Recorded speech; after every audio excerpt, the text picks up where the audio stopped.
కార్తీక పౌర్ణమి సందర్భంగా కర్నూలు జిల్లాలోని ఆలయాలు కొత్త శోభను సంతరించుకున్నాయి. కార్తీక పౌర్ణమి నాడు ఆలయంలో పుణ్యస్నానం ఆచరించి ఒక దీపం వెలిగించిన సంవత్సరం ఫలితం కలుగుతుందని ఆలయ వేద పండితులు తెలుపుతున్నారు. కార్తీక పౌర్ణమి వేదికలపై మరింత సమాచారాన్ని మా ప్రతినిధి హరికిషన్ అందిస్తారు. విరాజిల్లుతున్నటువంటి కర్నూలు జిల్లా కార్తీక మాసం సందర్భంగా ముఖ్యంగా కార్తీక పౌర్ణమి సందర్భంగా కొత్త శోభను సంతరించుకుంది. వేకువజాము నుంచే పెద్ద ఎత్తున భక్తులందరూ కూడా తరలివచ్చి ఆలయాల్లో స్వాములను దర్శించుకుంటున్నటువంటి పరిస్థితి ఉంది. అలాగే పుష్కరిణిలో పుణ్య స్నానాలు ఆచరిస్తున్నారు. అలాగే కార్తీక దీపాలను పెడుతున్నటువంటి పరిస్థితి ఉంది. మరి ఈ సందర్భంగా ఆలయాలను ఎందుకు సందర్శించాలి, దీపం వెలిగిస్తే ఎటువంటి ఫలితం ఉంటుంది, ముఖ్యంగా కార్తీక పౌర్ణమికి సంబంధించి ఎటువంటి ఫలితం కలుగుతుందో తెలుసుకునే ప్రయత్నం ఒకసారి చేద్దాం. ప్రస్తుతం మహానందీశ్వర స్వామి ఆలయంలో ఉన్నాం. ఇక్కడ ఆలయ వేద పండితులు రవిశంకర్ అవధాన్ ఉన్నారు. ఆయన కూడా కలిసే ప్రయత్నం ఒకసారి చేద్దాం. స్వామి చెప్పండి, ఈ రోజు ప్రధానంగా కార్తీక పౌర్ణమికి ఉన్నటువంటి విశిష్టత ఏంటి? ఓ నమో మహానందీశ్వరాయ. కార్తీక పౌర్ణమి అనేటువంటిది చాలా విశేషమైనటువంటి శక్తి కలిగినటువంటి తేజోవంతమైనటువంటి రోజుగా చెప్పబడుతుంది. మనకి సంవత్సరం మొత్తంలో 12 పౌర్ణమిలు ఉన్నప్పటికీ ప్రధానంగా ఈ యొక్క కార్తీక పౌర్ణమి రోజున చంద్రుడు విశేషమైనటువంటి చంద్ర కళలతో కూడుకొని ఉంటాడు అని చెప్పడం జరుగుతుంది. కాబట్టి ఈ రోజున ఈ యొక్క కార్తీక పౌర్ణమి రోజున మనం దీపారాధన చేయడం ద్వారా అనంతమైనటువంటి పుణ్య ఫలాలు అనేటువంటిది మనకి లభ్యమవుతాయి. పూర్వం ఈ యొక్క కార్తీక పౌర్ణమి రోజున క్షీరసాగర మథన సందర్భంగా రాక్షసులకు దేవతలకు యుద్ధం జరుగుతున్నటువంటి సందర్భంలో దేవతలకి అమృతాన్ని కలిగించాలనేటువంటి సంకల్పంతో ఈశ్వరుడు ఆ యొక్క విషాన్ని హాలాహలాన్నంతా కూడా స్వీకరించడం జరుగుతుంది.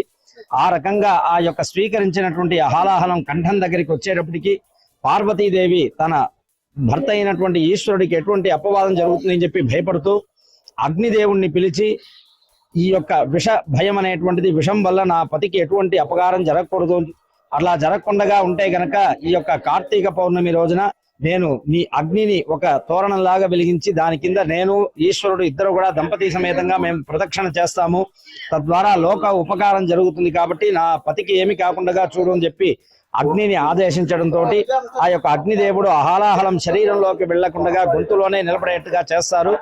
ఆనాటి నుండి స్వయంగా ఈ యొక్క జ్వాలాతోరణం అనేటువంటిది పార్వతీదేవి స్వయంగా ఈశ్వరుడికి కైలాసంలో వెలిగించినటువంటి దీపజ్యోతి అది.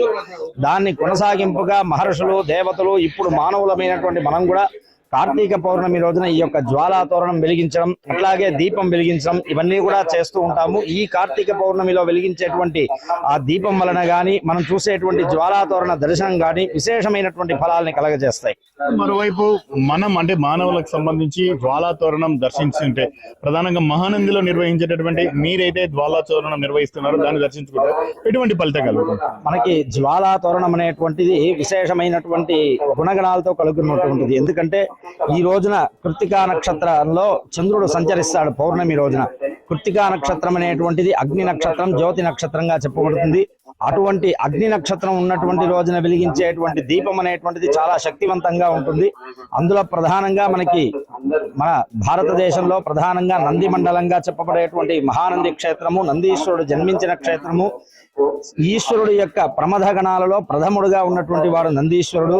అతనికి ఉన్నటువంటి భక్తి, శివభక్తి అనేటువంటిది వేరే ఎక్కడా కూడా మనం చూడలేము. కాబట్టి అటువంటి శివభక్తి కలిగినటువంటి నందీశ్వరుడు జన్మించినటువంటి, ఆయన నడయాడినంచినటువంటి ఈ యొక్క మహానంది క్షేత్రంలో ఈ భూమిలో మనం దీపం వెలిగించడం ద్వారా మనకు కాస్త భక్తి అటు ఇటు ఉన్నా కూడా నందీశ్వరుడు యొక్క అనుగ్రహంతో పరిపూర్ణమైనటువంటి అనుగ్రహం కలిగేటువంటి విశేషం. కాబట్టి ఇతర స్థలాల్లో మనం చూసేటువంటి జ్వాలాతోరణ దర్శనానికి మన క్షేత్రంలో చూసేటువంటి దానికి ప్రత్యేకమైనటువంటి ఫలం ఉంటుంది.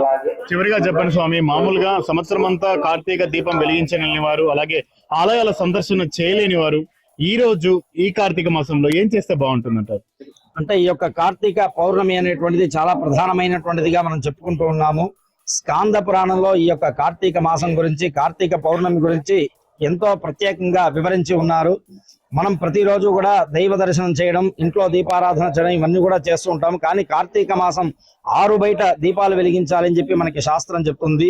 ఎందుకంటే మనకి వాతావరణ పరంగా కూడా, కాలుష్య పరంగా కూడా ఈ యొక్క మనం వెలిగించేటువంటి దీప కాంతుల వలన పర్యావరణం కూడా రక్షింపబడుతుంది, తద్వారా కాలుష్య కూడా నివారణ కూడా అవుతుంది. కాలుష్య నివారణ ఎప్పుడు జరుగుతుందో తద్వారా మనం శ్వాసించేటువంటి గాలి అనేటువంటిది స్వచ్ఛంగా ఉండి అందరూ ఆరోగ్యవంతంగా ఉంటారు.